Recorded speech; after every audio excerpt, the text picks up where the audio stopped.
é importante a gente entender o panorama mais geral também disso. Quando se fala desse trabalho dos aplicativos, tem uma relação muito fetichizada com a leitura desses processos, tanto na forma de contratação, que parece muito fácil, qualquer pessoa vai lá e trabalha, né? Muita oportunidade de emprego e com facilidade de acesso. Uma forma de fetichizar esse trabalho. Desde os 70, se você for olhar a taxa de acumulação dos países ricos, das grandes potências, você vê que ela vem diminuindo o tanto de lucro que se produz. Ao invés de estar numa ascendente, está numa descendente. Qual foi a opção dos grandes produtores, dos grandes capitalistas, dos grandes empresários, dos grandes industriais? Uma das coisas foi derrubar as barreiras de proteção para a importação de capitais. Lembra-se que o Brasil recebeu grandes fluxos de capital nos anos 90. Essa é uma das coisas, um pilar do neoliberalismo. Liberalização das fronteiras econômicas para a movimentação de fluxos de capital. Menos controle, menos impostos. Um outro aspecto foi a derrubada dos direitos trabalhistas. Previdência, salário, vínculo empregatício e privatizando uma série de serviços públicos. E qual é a questão? No final, era uma questão de como se gere o fundo público. Não é apenas uma questão de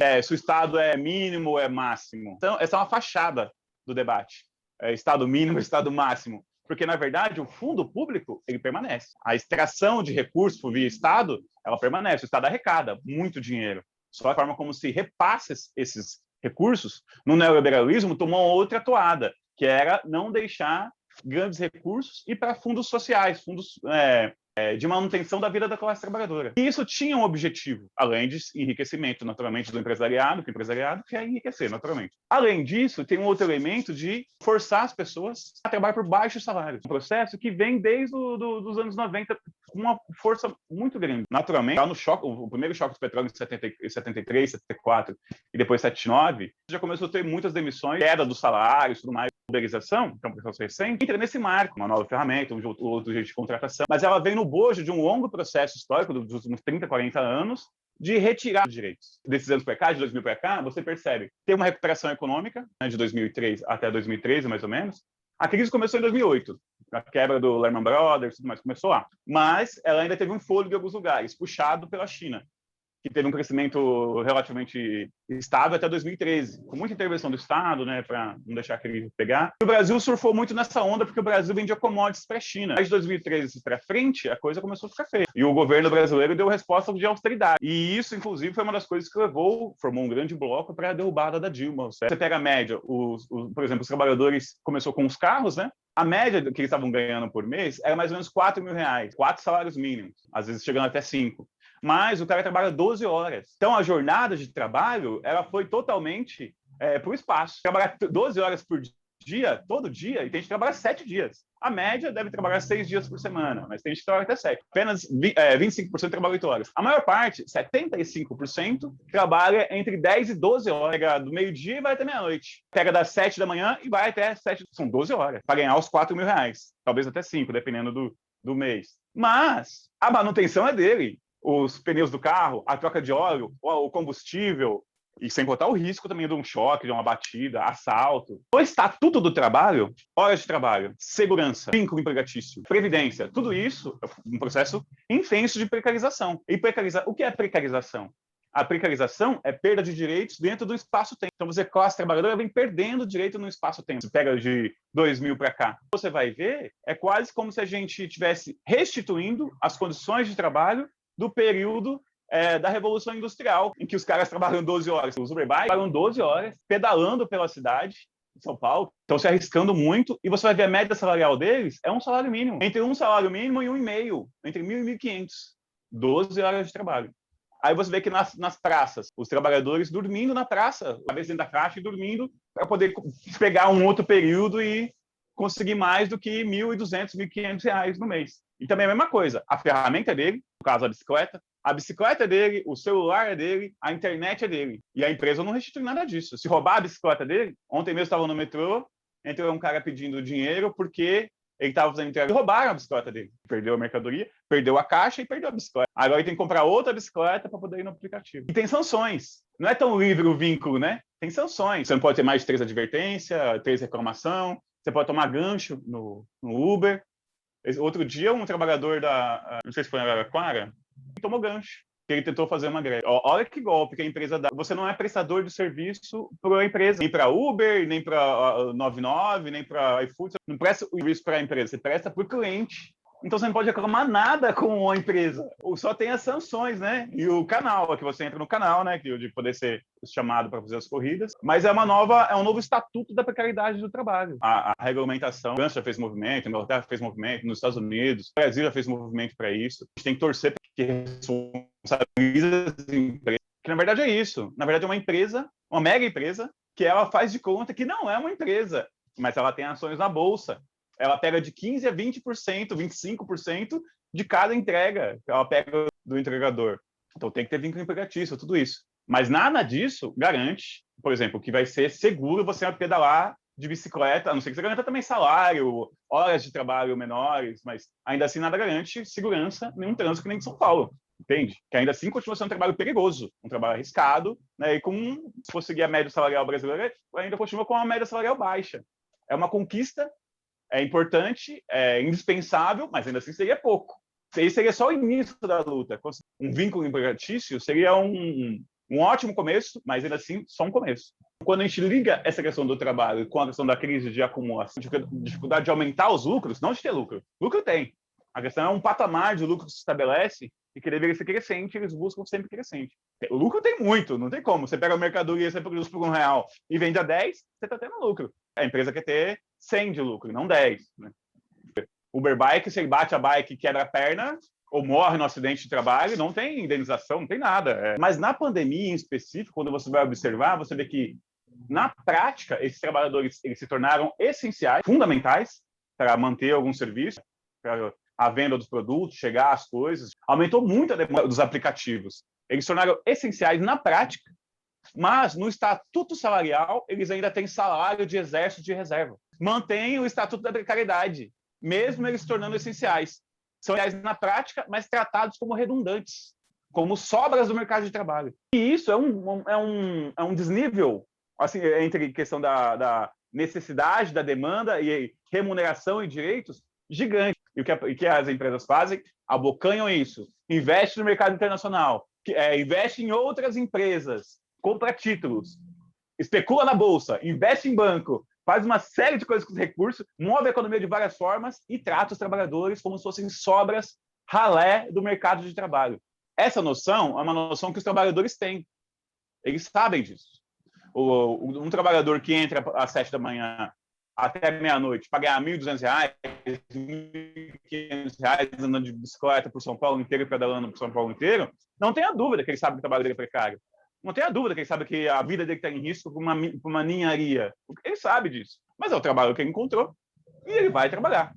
E esse trabalho só existe porque a empresa criou essa forma informal, autônoma de contratar. Que, por exemplo, mas está criando emprego. É que ela já criaria esse emprego. Sabe? Só que ela aproveitou da situação para criar um emprego sem pagar nada de salário para esses trabalhadores. Então, isso gera uma massa de recurso gigante.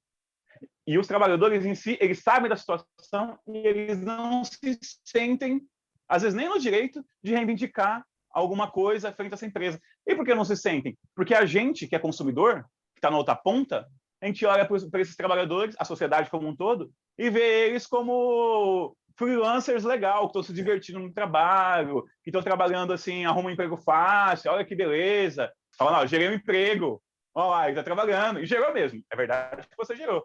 É que o fetiche da função está mais na cabeça do consumidor do que do trabalhador. O trabalhador sabe o que está acontecendo. Ele sabe porque ele já bateu a bike dele, porque já roubaram a bicicleta dele, porque ele trancou a bicicleta para ir fazer uma entrega e roubaram a roda, e roubaram o banco, aí voltou a bicicleta, não tinha banco, não tinha roda, e furou o pneu, aí não conseguiu chegar na borracharia, aí até ele chegar na borracharia ele perdeu aquela entrega, aí ele tomou um bloqueio no aplicativo. Em todas essas coisas, o trabalhador sabe, na rotina do dia a dia dele. Se for fazer uma pesquisa focada só de perguntar para ele os malefícios, você vai ficar até triste, porque ele vai te contar muitos dos malefícios. Muitas das coisas ruins que acontecem com ele todo dia. Tanto que a galera nem pergunta, não é verdade? Evita, nós como consumidores, né? No caso de uma pesquisa, não você pergunta. Mas os consumidores, no geral, você acaba nem perguntando, né? Tá tudo certo? Se você perguntar, você sabe que tem coisa. Mas nossa sociedade está numa coisa que a gente prefere não se implicar nas coisas, né? Prefere não saber mesmo, assim. Não abrir as caixas de Pandora que tem na nossa sociedade. A gente prefere meio seguir no automático. Chegou, obrigado. Entrega, avalia, vou fazer, legal, vou dar nota 5, 5 estrelas. resolver o problema na sua consciência, né? Dificuldade de enxergar o que fazer da massa geral, de nós que somos consumidores, no caso. Vamos pensar, aqui a gente vai pensar os dois lados, o lado do entregador, do trabalhador, e o nosso lado como consumidor, que está na outra ponta. Como consumidor, mesmo a gente vendo a precariedade, você passar na Praça da República e ver as pessoas dormindo dentro da caixa, você sabe que é precário, você sabe que é ruim, mas você fala, não, a sociedade está numa fase ruim. E a nossa sociedade está em fase ruim todo ano. E tá ruim para ele, tá ruim para você também, tá ruim para o seu filho arrumar um emprego, tá ruim para sua irmã, tá ruim. Como a economia capitalista vem em crise há um certo tempo, você se habitua a pensar que está tudo tão difícil que você não consegue achar saída. Um outro elemento é não ter movimentos de trabalhadores organizados em nenhum setor. Pega agora o ano de pandemia. Pega o governo Bolsonaro, por exemplo, de lá para cá. Quantos movimentos de rua a gente assistiu? O que você vê foi um recuo dos movimentos sociais, dos movimentos trabalhistas. Recuando os movimentos sociais, você tem dificuldade para todos os grupos de trabalhadores. No caso dos aplicativos, entre as demandas deles, tinha que garantir a renda mínima do Dieses. A renda, a média, acho que era R$5.000, que precisaria para você conseguir pagar aluguel, para você conseguir fazer compra, para você conseguir comprar roupa para o seu filho, para você conseguir garantir uma internet na sua casa, serviços básicos, poder comprar remédio, poder viajar, um nível de vida com um estatuto mínimo garantido. Uma das medidas deveria ser, todo trabalhador do aplicativo tinha que ter um piso mínimo, principalmente na pandemia, sobretudo na pandemia, ser reconhecido como essencial e receber o piso salarial do Dieses. Isso tinha que ser garantido. Outra coisa, plano de saúde tinha que ter um plano de saúde obrigatório para quem trabalha com esse tipo de entrega. Um salário decente, um plano de saúde, ele tinha que ter um direito à manutenção da moto dele, do carro dele, garantido pela empresa, convênio, no mínimo, tinha que ser implicado nisso. Não deixar tudo pela iniciativa do trabalhador, porque, na verdade, é uma ferramenta de trabalho. O carro do Uber, a bicicleta do Uber Bike, esse material de trabalho, ele não está usando para o lazer dele. Pelo contrário, transferiu um bem. O celular transferiu um bem para o usufruto de uma empresa. E a empresa não se implica em nada. Tinha que ter vínculo, tinha que ter direito a férias. Está cheio de professor, de engenheiro que viraram Uber, que mostra a degradação do mercado de trabalho, né? E também um aspecto, eu estava vendo que 98% dos Ubers, eles têm ensino médio completo. Tem universidade do ciclo anterior de crescimento econômico, ele fez faculdade, tem estudo, ele tem condições de trabalhar e está recebendo esse salário super rebaixado. Para quê? Para alguém ganhar numa outra ponta. Então, esses direitos tinham que ser assegurados. Seguro da máquina do cara, da máquina que eu digo, da bicicleta, do carro. A empresa tinha que pagar esse seguro, e não o trabalhador. Se roubou o carro dele, foi fazer uma entrega, ia levar um cliente. No meio do caminho, sofreu um assalto no semáforo ou em qualquer outro lugar, aí tem que ganhar outro carro. São elementos materiais, quando se fala na materialidade, né, que tinham que ser garantidos para esses trabalhadores. Saúde, salário e ferramenta. É como se você fosse ser admitido numa empresa, você tem jornada, né, que você tem que respeitar, você não pode reclamar do cliente, nem faltar, nem tudo mais, não pode ter mais de 3 faltas graves, e ainda assim, você não é funcionário, você não é trabalhador. Você tem tudo de mal que o emprego tem e não tem nada de bom que o emprego deveria ter. O Estado, né, tanto o governo estadual, o governo federal, eles fazem vista grossa. Se não tivesse acontecendo esse monte de coisa. Assalto, precariedade, gente dormindo na praça, tudo mais. Como se fosse mil maravilhas do vinho, como se fosse uma demanda que se autorresolve entre iguais. E, na verdade, não é isso. Está acontecendo um processo aí de superexploração do trabalho, de coação dos trabalhadores, e o Estado-nação, que deveria defender os seus cidadãos, o que o Estado faz é fazer vista grossa, porque quem está ganhando com isso? Empresários ligados ao governo, né? Os mesmos empresários que investem na bolsa, que recebem fundo público. E essa coisa de você poder trabalhar quando você quer também é outra ilusão, porque também para você ter boa nota no aplicativo, para você conseguir uma boa renda, você imagina, se o cara trabalha 12 horas por dia, de segunda a sábado, às vezes até de segunda a domingo, para ganhar R$1.500, R$2.000 pedalando por São Paulo, se ele for 3 vezes por semana, quanto ele vai ganhar? Vai ganhar R$600 no mês. Então, ele não pode essa liberdade. É uma propaganda. Aí que eu digo da questão do fetichismo. A princípio, que uma pessoa que é Uber e que ela trabalha o carro dela, né, e, sei lá, se ela consegue mesmo fazer um faturamento de R$5.000 por mês, aí depois vai...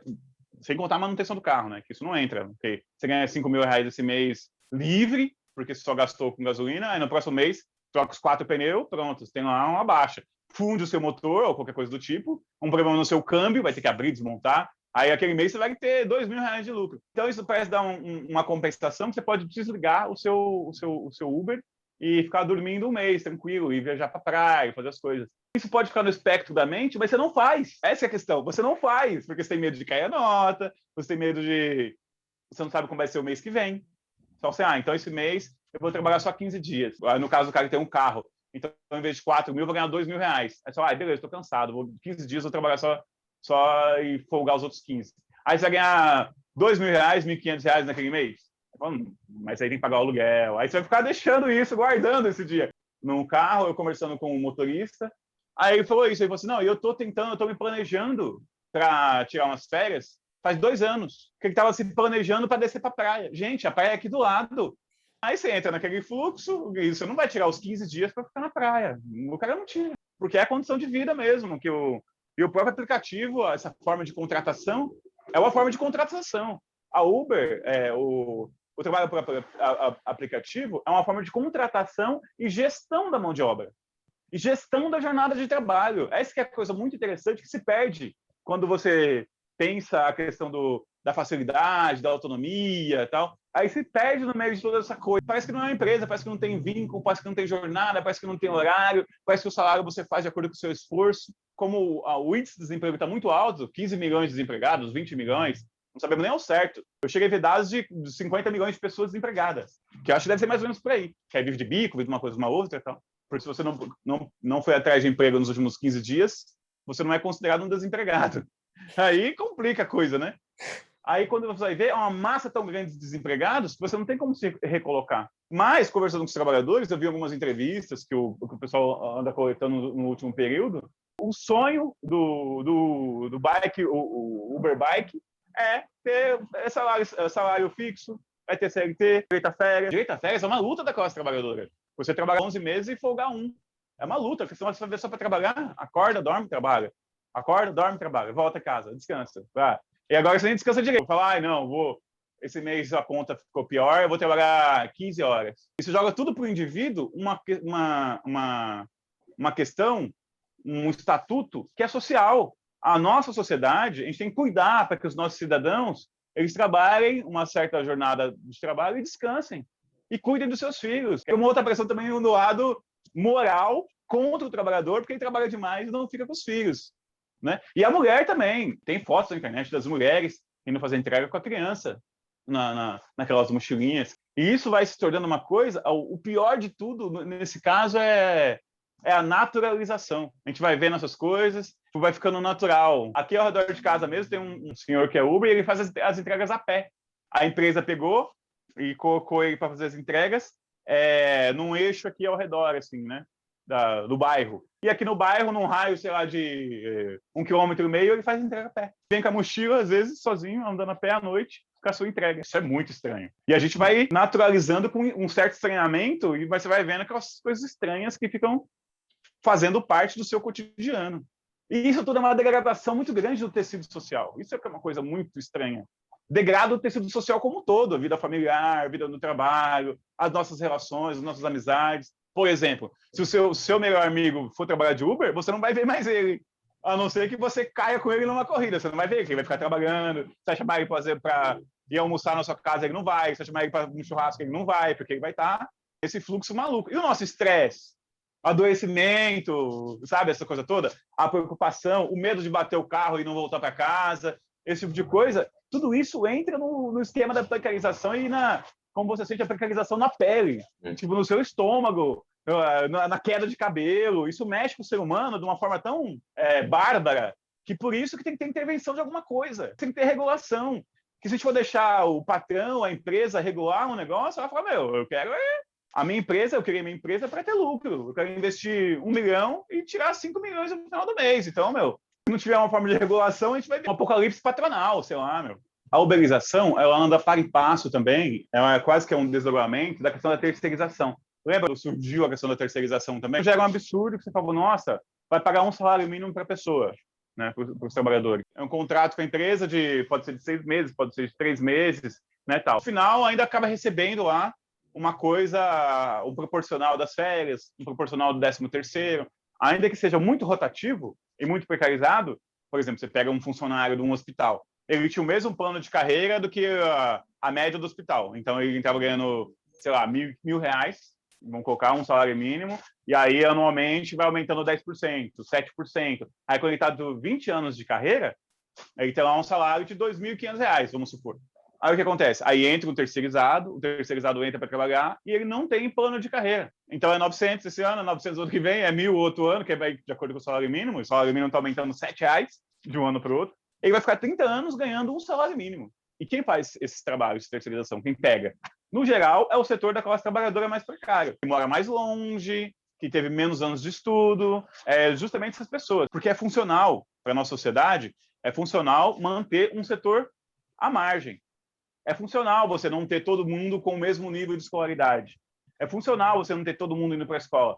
Porque a pessoa tem uma escolaridade menor porque ela teve que trabalhar. Quando tinha 9, 10 anos, 11, 12, 13, sei lá, e precisou abandonar a escola, tanto que a evasão escolar vai aumentando, né? Os primeiros anos escolares tem um monte de criança, né? Até sexto, sétimo ano, oitavo ano, às vezes, tem um monte de criança. Quando entra no ensino médio, começa a ter bandada, né? Porque a criança tem 14 anos, 15 anos, aí começa já a ir trabalhar e vai abandonando. E isso é funcional. O governo sabe que isso é evasão, ele fala que combate a evasão, mas não combate a evasão, porque isso gera uma massa de trabalhadores para trabalhar por pequeno salário. Agora, se o cara está na periferia, às vezes ela fica nessa, entre ser Uber ou pegar um emprego de terceirizado. Fica nessa, ou a informalidade completa. É mais difícil você entrar na Uber, você vê que também não é tão fácil o contrato, não é tão autônomo, mas é mais difícil você conseguir entrar no Uber do que trabalhar como terceirizado. Então, o Uber, inclusive, não resolve esses casos. Parece que é um campo que tem poucas saídas mais satisfatórias. Uma pessoa pode ter a esperança de melhorar com o Uber, trabalhando em aplicativo, que vai melhorar, que vai ajudar, que vai... Não é uma alternativa que deveria ser a aposta da vida das pessoas, sabe? E, infelizmente, nesse momento, acaba sendo a aposta das pessoas, e às vezes como a única saída. Isso que é uma loucura. A maior loucura ainda é pensar o empresariado ganha milhões com isso. Ganha milhões com a miséria do outro, como ver o outro dormindo na praça. Isso a nossa sociedade está uma loucura. Uma sindicalização via Uber e tal. Isso já é importante. Eles sabem na sinuca de bico em que eles estão, tanto que eles estão tentando se organizar por dentro. Nesse período, o que a gente precisaria, nesse período de pandemia, sobretudo, é ser articulado, sei lá, uma greve nacional, mínimo, conseguir alguns direitos para essas categorias. Inclusive, nesse sentido, a sindicalização dos trabalhadores dos aplicativos, ela vai na contramão do que todos os sindicatos estão fazendo. Os sindicatos estão vendo uma desmobilização, um abandono do exercício.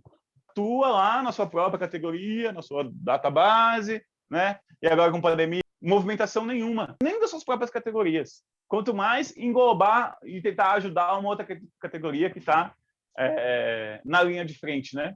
Uma coisa boa, positiva, que tem que nos deixar contente é saber que os trabalhadores estão tentando se organizar, inclusive fizeram duas paralisações já, né? Ano passado, ano retrasado, né? O break dos apps. A gente tem que se solidarizar e fazer o que os caras pedem. Eles pediram lá no dia, não façam, evitem fazer pedidos nesse dia, reduzam ao máximo os pedidos nesse dia. Tipo, tentar apoiar para ver se consegue alguma coisa. E, por outro lado, também tem que pressionar o Estado, as instituições do Estado. Tem que ter regulamentação desses trabalhadores. De estatuto mínimo, assim, mesmo que não seja, como eu disse inicialmente, mesmo que não seja o ideal, mas um estatuto mínimo, assim, onde o sistema abre essas brechas, esses bolsões de grande valorização e precarização do trabalho, né, que anda articulado, onde eles abrem isso, a gente tem que criar uma nova forma de organização, de articulação, né? E fora da luta sindical, não tem solução. Não dá para esperar uma racionalização natural do Estado. Que o Estado, o governo, a prefeitura vão se solidarizar independentemente, autonomamente, e vão criar um pacote. Não vai. Na Revolução Industrial, no processo da Revolução Industrial, isso no século XVIII e XIX, um monte de ações. O Marx, no livro do Capital, no capítulo 13, na seção Maquinaria e Grande Indústria, ele fala os trabalhadores começaram a mover um monte de processos. E o Estado, os plenários, as assembleias, tentavam convencer os trabalhadores de que 12 horas não era nada demais, que 15 horas não era nada demais. Falava do trabalho dos adolescentes, das crianças que não podiam estudar. Os parlamentares chegavam a dizer assim, mas o cara não pode levar um livro para o trabalho? e estudar entre uma brecha e outra. Por exemplo, falar assim, o cara trabalha no aplicativo, é um Uber Bike, ele não pode, entre uma entrega e outra, ler um livro? Porque o Estado, na verdade, essas instituições do Estado, elas são formadas por empresários. Os deputados são empresários, os prefeitos são empresários. Ele é associado de alguém, financiado por uma empresa. Então, eles todos têm relações diretas, e às vezes até promíscuas, e às vezes relações promíscuas comprovadas, inclusive, com o empresariado. Então, ele não vai fazer naturalmente por ele. Então, não dá para esperar uma racionalização do Estado e nem uma afetividade. O Estado vai se solidarizar pelo, nossa, os caras estão vivendo em condições quase que subhumanas. Estamos trazendo de volta condições análogas à escravidão. Eles não vão pensar isso, não. Eles vão mais pensar que tem que agradar o empresariado. Inclusive, se não for um movimento forte, a tendência maior é as assembleias, os órgãos legislativos brecarem as reivindicações dos trabalhadores. Então, tem que ter movimento forte para englobar o Estado e obrigar o Estado a garantir que os nossos cidadãos possam viver para além de vender a força de trabalho, para além de pôr um prato de comida de arroz, feijão e um ovo na mesa. Não pode ser só isso a vida humana. É essa massa de trabalhadores vivendo de trabalhos precários, uma massa imensa. 40% da população brasileira, 50%, agora mais, né? O elitismo e o racismo estão arraigados. E aí depende dos serviços da pessoa, mas não identifica como igual. É sempre inferior, muitos graus abaixo na estrutura social. No estatuto humano, não reconhece como igual. Simplesmente por estar recebendo o serviço, ela não solidariza com aquele trabalhador. Ela se acha superior. O elitismo arraigado nas classes dominantes é impressionante. E em países de terceiro mundo, em países dependentes, isso ainda o abismo é maior, é gigante. Ao invés de eu pagar o salário necessário para a sua manutenção da sua própria existência, eu pago metade. Falo, quer metade? Quanto mais desempregado tiver, mais essas pessoas se aproveitam e mais elas deitam e rolam. É onde o trabalhador chora e o Ministério do Trabalho não vê, entendeu? É uma contradição, porque os autoempresários, por mais que eles menosprezem a classe trabalhadora, eles dependem dos serviços da pessoa. E depende para gerar lucro para ele também. A questão é o estatuto. São as horas de trabalho do cara, é o salário. Eu quero para o trabalhador do aplicativo que ele tenha condições semelhantes ou melhor que a minha. É o mínimo.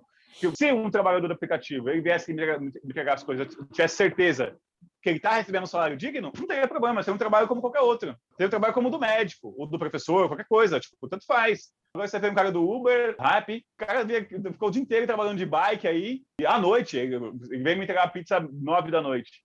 Provavelmente está trabalhando desde o almoço. Nesses casos, é que às vezes o cara não tem o que comer, não tem dar alimentação, mas uma refeição no dia. Então ele entra para começar a fazer entrega e está com cheiro de comida ali. Mas ele tem que segurar até as 3 horas, segurando a vontade de comer, segurando, até dar umas 3, 4 horas da tarde. Tem que se virar na iniciativa privada com o dinheiro do bolso dele. Independente se o dia foi bom ou se o dia foi ruim. São nós irmãos de classe. A questão da solidariedade passa por isso. A gente quer que todo mundo tenha um estatuto mínimo de sobrevivência. Eu quero ficar trabalhando 12 horas de segunda a domingo. É muito tempo. Eu quero que o cara passe tempo com o filho dele, com a esposa, com o irmão, sei lá, com a namorada. Não o cara vive para trabalhar no aplicativo, meu. Eu quero ficar invernado com 14 horas no negócio. E pedalando, estresse, e buzina na cabeça, e risco de atropelamento, risco de morte. Isso é terrível.